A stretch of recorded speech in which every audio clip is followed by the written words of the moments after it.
So you've found this amazing new tool, Ace Studio. You're ready to make some music. And then that wall of text pops up, the terms of service. You probably just clicked I accept, right? Well, today we're gonna do what we all should have done in the first place. Actually read the fine print. Let's unbox these terms and figure out what they really mean for you as a creator.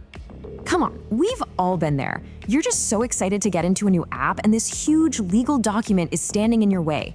So you click the button and move on. But here's the thing, that one little click, it's a legally binding contract.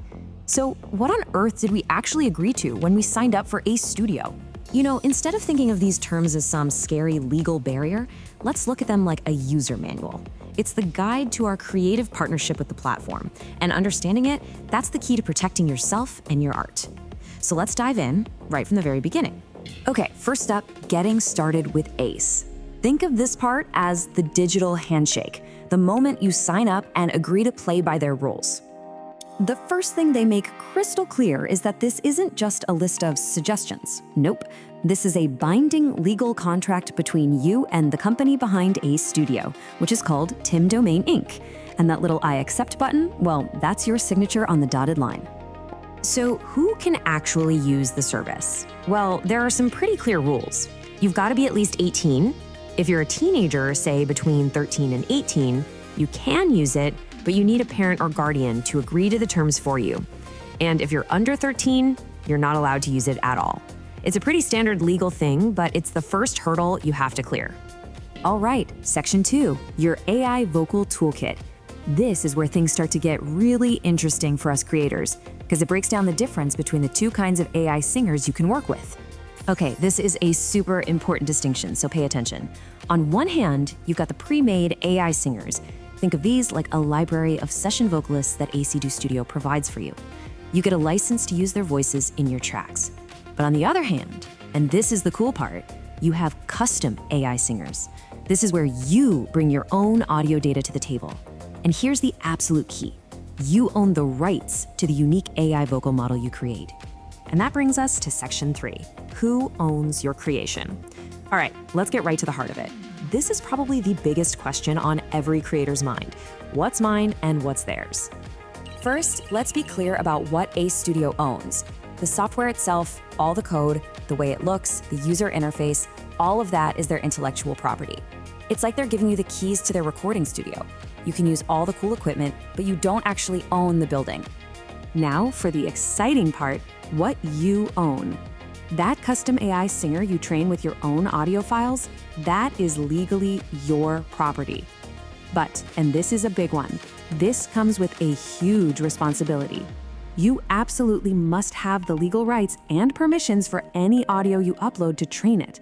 You can't just go and grab someone else's voice without their consent. And just to give you some peace of mind, look at this. This is the sentence every single creator needs to see, right from their terms. It says, all rights to the custom AI singers belong exclusively to the user who commissioned them.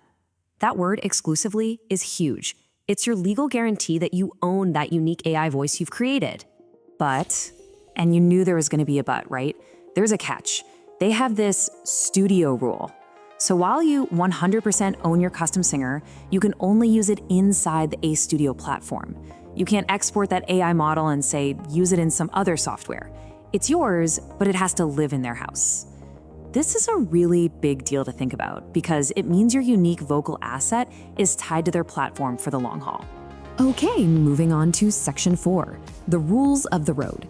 Basically, this covers the main do's and don'ts you're agreeing to when you use the service. So the terms list a bunch of things you can't do. A lot of this is pretty standard stuff, you know? Don't try to hack the software, don't harass people, don't sell your account. But for us creators, the most important rule is that first one. Don't infringe on other people's rights. That means you can't violate a song's copyright or use someone's voice without their permission. All right, let's talk about the practical stuff. Section 5 is all about plans, payments, and refunds. Basically, how you manage your subscription. Now, here's a really great user-friendly feature. Ace Studio gives you a 7-day money-back guarantee. It's a totally risk-free way to test it out and see if it fits your workflow. If you decide it's not for you within that first week, you can get a full refund.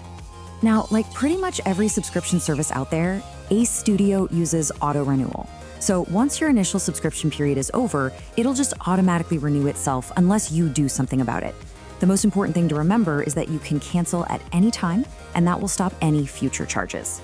Okay, Section 6, handling problems and disputes.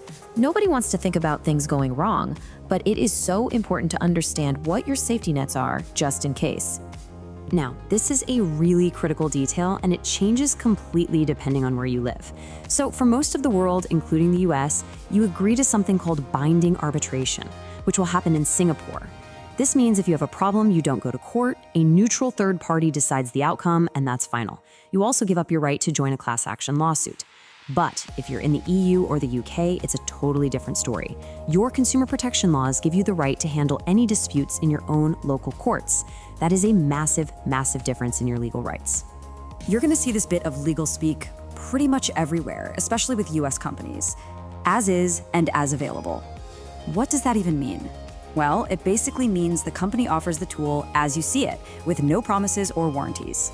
It's a standard legal shield for them that puts the responsibility on you, the user, to accept the service as it is, bugs and all. So there you have it. We've unboxed the fine print. You know who owns what, you know the rules of the road, and you know your rights as a user. The legal stuff is out of the way. So now the only real question left is, what amazing thing are you going to create with it?